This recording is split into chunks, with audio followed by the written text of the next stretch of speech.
Hello everybody, today is a very special day because we are building a Panzer IV model. Now, today's also very special because I get to sit on my bench seat out of my 93 Ford F-150 instead of my gaming seat, which is a passenger seat welded to a regular desk seat fan out of a 1999 Dodge Ram. Thanks to my dad for scrapping it. So I'm feeling quite relaxed. I don't know about you guys. So kick back, relax, get your bench seats out, and watch me mess up another model. Honestly, it's kind of phenomenal how I can mess up a lower end model like this. Like, there's not even a lot of detail to it, and somehow I try to go above and beyond, which you gotta deal with it. You gotta trust me. It's a work in progress. I'm trying some new ideas, really testing the waters. Because I'll see somebody like Night Shift, big props to him, big what's the word? Not influence, motivation. I don't know. I look up to the guy, and then I almost want to call him Bandai. I'll throw a picture up of his channel. Really love that guy. Love his voice too, in a very friendly way. But I got some actual custom work on this one. As you can see, we got some toothpicks cut up to make some some smoke launchers. We got the custom hat. We got a piece of metal I found somewhere, and I was like, hey, that looks like that one piece that I have no idea what it is. And it works. It works really, really well. And then, big note right here, don't be stupid like me, and be patient. If you're using a flame, you can melt the plastic. How? What a shocker. It melts the plastic. You're not just going to make it nice and malleable. You're going to melt it. Then you're going to mess up your sprock wheels or sprock. You're going to mess up your wheels connected to your transmission. Now, we all know you guys have eyes. You can see what I'm doing. You can see me sitting here with the X-Acto knife poking at this thing's mud flaps and all the little bits trying to get everything to work. So I came up with a beautiful idea. I'm going to be like Night Shift and Cone of Art combined into one, okay? I got a script here, and I'm going to read this because I've never done a script, and it's about the Panzer IV. Now, while I build this model, just so you know, approximately 1,687 to 1,900 Panzer IV Gs were made. We're using the F, but I can only find stuff about that, so sucks to be you guys, sucks to be me, that's all we get. This was between March of 1942 and 1943, I made my entire script about the G variant. You guys want to learn about the G variant while building a variant of the F? Cool, me too, because I already made this. The Panzer IV G had a very specific armor that was a whole lot more upgraded at 80 millimeters compared to the 50 millimeters in the front, and 50 millimeters on the front turret. Side armor being around 30 millimeters with the optional 5 of spaced armor called Chusen. I think I'm saying that right. You know, like the anti-heat, anti-high explosive, that kind of stuff. Yeah, that armor. I still can't believe I made this about the G while building an F. I'm not the brightest. The Panzer IV G saw extensive combat over the entirety of World War II, from when it was made until 45, from 42 to 45, fighting stuff like the T-3476, T-3485 in the Eastern Front, along with the KV-1 and KV-2. Every once in a while, seeing a lightly armored vehicle like T-70s and fighting those bad boys. All the way south of there to the North African campaign from 42 to 43, fighting M3 Grants and M3 Lees, because, you know, it's just one machine gun difference. Ooh, fancy. Shermans, the British Crusaders, and big thing for the British 8th Army Defense, who saw heavy tank action during the Treaty of El Alamein. Still can't believe I made this about the G. I damn near spent a week on this thing, and I'm building a model of the F. Okay, but we're not going to stop. It's been hell, like 3 months in the progress of me making this, because I've been working and having school, which my mom says that since I'm still in high school, I'm still with them. My school is my work, and because of that, I'm technically doing like 60-hour weeks because I got my 35 from school and then my 32 to 33 at work. Which, yeah, I know it's a little bit more like 68 sucks to suck if you're thinking of the number one below. So, we're just going to finish this up. Unlike what I'm building, the Panzer IV-G has an actual KD that you can look up and not the War Thunder one. Historical records in 1943, the G has around a 2.7 to 1 ratio against Russian tanks. On the side of killing 2.7 Russian tanks per 1 German loss in the Eastern Theater. At least it's what I could find about it. Is it true? I don't know. Trust me with a grain of salt and a other pound of salt in the back seat. Or on the other side of your bench seat if you're me. And I got a feeling they're the exact same. But the Panzer IV-G was powered by a, I'm going to mess this up, Maybach HL 123 TRM 12-cylinder petrol engine, giving around 296 horsepower, 3,000 RPMs, with a ZF SSG 77 synchro mesh transmission, 6 forward gears, 1 reverse gear, giving probably around 42, 43 kilometers an hour forward for my fellow Americans. About a couple cheeseburgers to 25 kilometers an hour.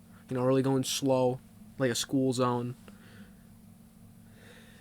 Now, a fun fact that I can say about both the G and the F, so this isn't an absolute bomb of a script, is you see the long gun on this thing?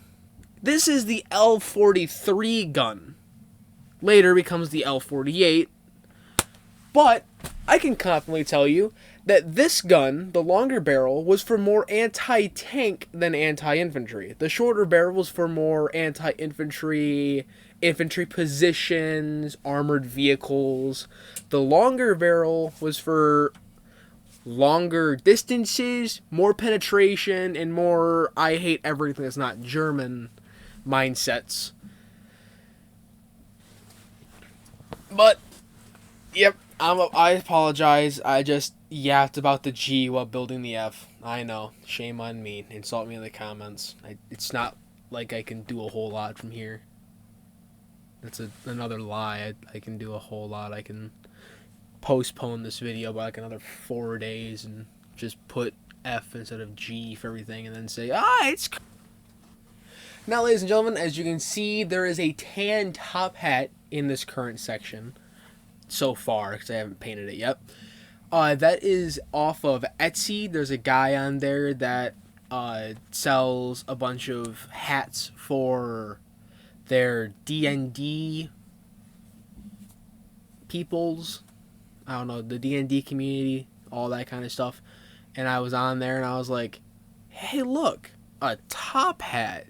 You know, my buddies, all 2 of them that play War Thunder with me, know that I put a top hat on every single one of my tanks. So, I should do that to my models. And I went on there and I bought some and I got the variety pack and it was pretty good. You know, I have a top hat, a jester's hat, a crown, some Viking helmet, but it's not the one in War Thunder, sadly. More like a Skyrim helmet. And I put it on the first tank, which was the KV-220, and then later I put one on the KV-2 ZIS-6. And they came out looking really good. I'm still very impressed because this makes tank number 3. So, yeah, my apologies. I'm not like Night Shift, more glazing for that guy. He deserves it. His videos are absolutely fucking beautiful. Sorry for the profanity. So, what I'm doing right here, as you can see with your own two eyeballs and your own noggin, I'm painting the added on extra armor, and this is the extra armor that comes with the model. The two higher up are the ones that I customly put on there, which there should technically be a third one between the machine gun and that little side port, but I didn't notice that until way later on, and it broke off so much. I don't think I kept it on for a while, and I took it off after. Here we're painting the pins for the mud flaps with a toothpick because I don't have any small paint brushes. I can't buy any more because I've already spent way too much money on my supplies, and I really don't want to just dish out an absolute butt ton of money and then have YouTube not go anywhere and then have to sell everything for a fraction of the price because I need to buy a house and I need to fix up my 2 cars. Thank God I don't have a girlfriend, so I don't have to spend money there. That really helps. Now I used another really fancy tool, the exact same pick, re-dipped in paint, to try to add what would be more, I don't know if I was going for more smudges, more dirt, more chips, because I used black instead of like a metal color, like a silver or an aluminum. But it looks perfect for what I'm doing, and at such a small scale and sitting in the corner of my room, it's not really going to need anything. Took a Dremel, this little cheap one I found on Amazon, works perfectly. Just put it right up to it, hold down the button, right in, right out. I can see perfectly fine with the light on it. You guys, for somehow, with the camera, get absolutely flashbanged. But, we got the hole, and the wire that I have is way too thick. I know, I would look for something smaller. I don't have anything smaller. So we have a antenna that is like 10, 12, 20 antennas in one that never wanted to stay in place, no matter how much I tried and finagled it. Every single time I glued it, I would move it, and the thing would just fall over. That's one of the techniques I added right here. Was, like every good modeler has ever used, oil paints. Now, I bought some, I think it was AK, no, never mind. ABT 502 oils. Vehicle weathering and effects set. Oh, by AK, yeah. AK is like the best company I have ever bought stuff from. For like all 10 of the models I've ever built and the thousands of dollars I spent on models that I haven't built yet. Hopefully I'm going to get to those soon. AK has always been there with damn near everything that I need. And then I have a rattle can for primer. Tamiya or Tamiya, however you say it, for glue. Iwata for airbrush because they're number one. They're like Snap-on. If you're not a car guy, then you don't know what Snap-on is. Snap-on is like the best high-end, top-of-the-line tools for the automotive industry. Which, if this doesn't work out, that's what I'm going to be going into. Probably for Ford. But it doesn't look good right now, I know. But the really cool thing about oil paints is it seeps into them deep lines, and the rest of the area dries and lightens up. So it looks really heavy in some areas, which it might be. There might be a chunk, but in other areas, it will go back to looking perfectly fine.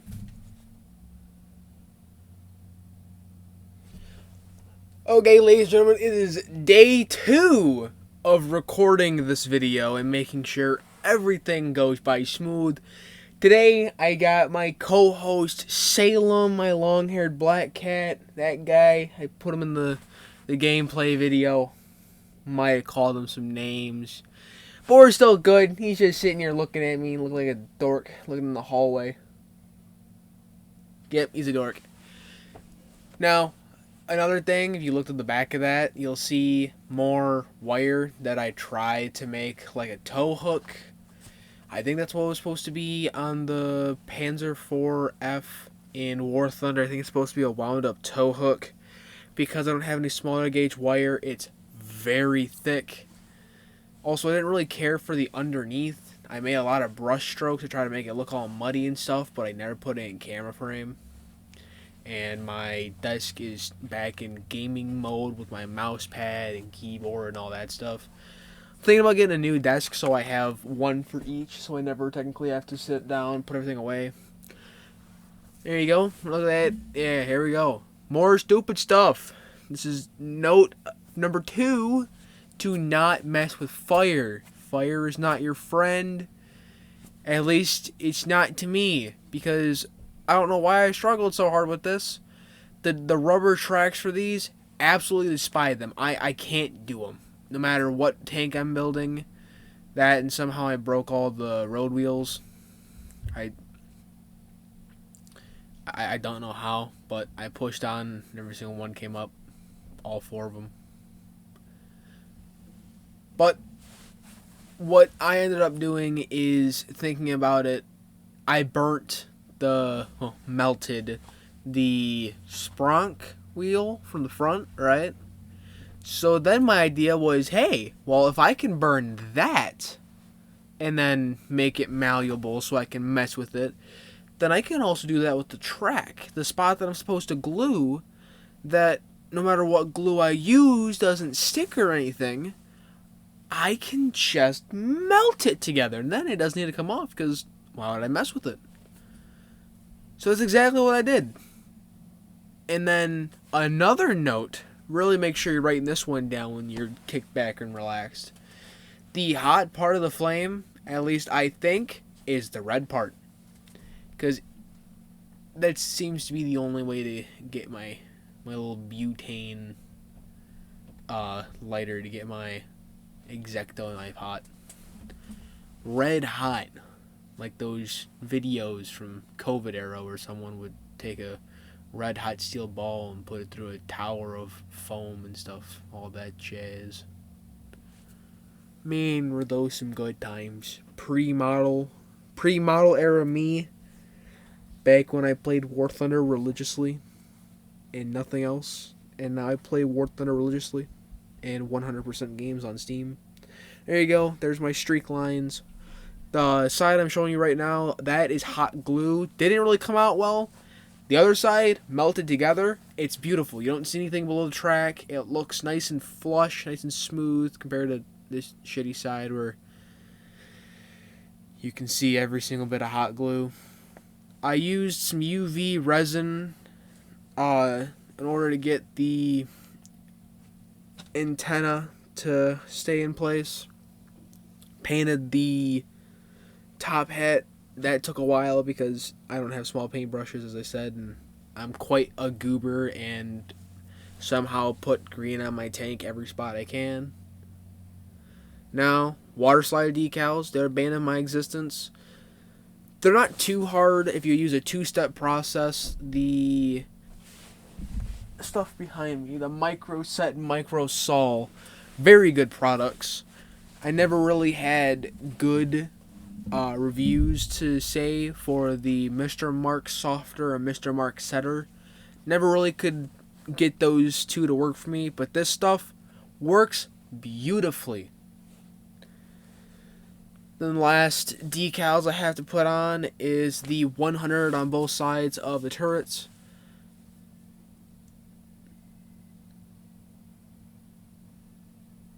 Now the other thing I gotta learn how to do when editing videos is put some royalty-free, non-copyright.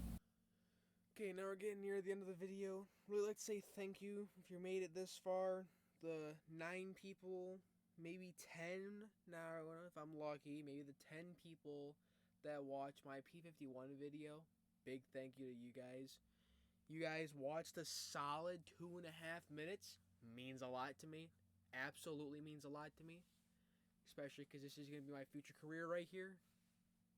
So the 9 of you guys stick around, and I see the 9 views on this video as well if you watch this far.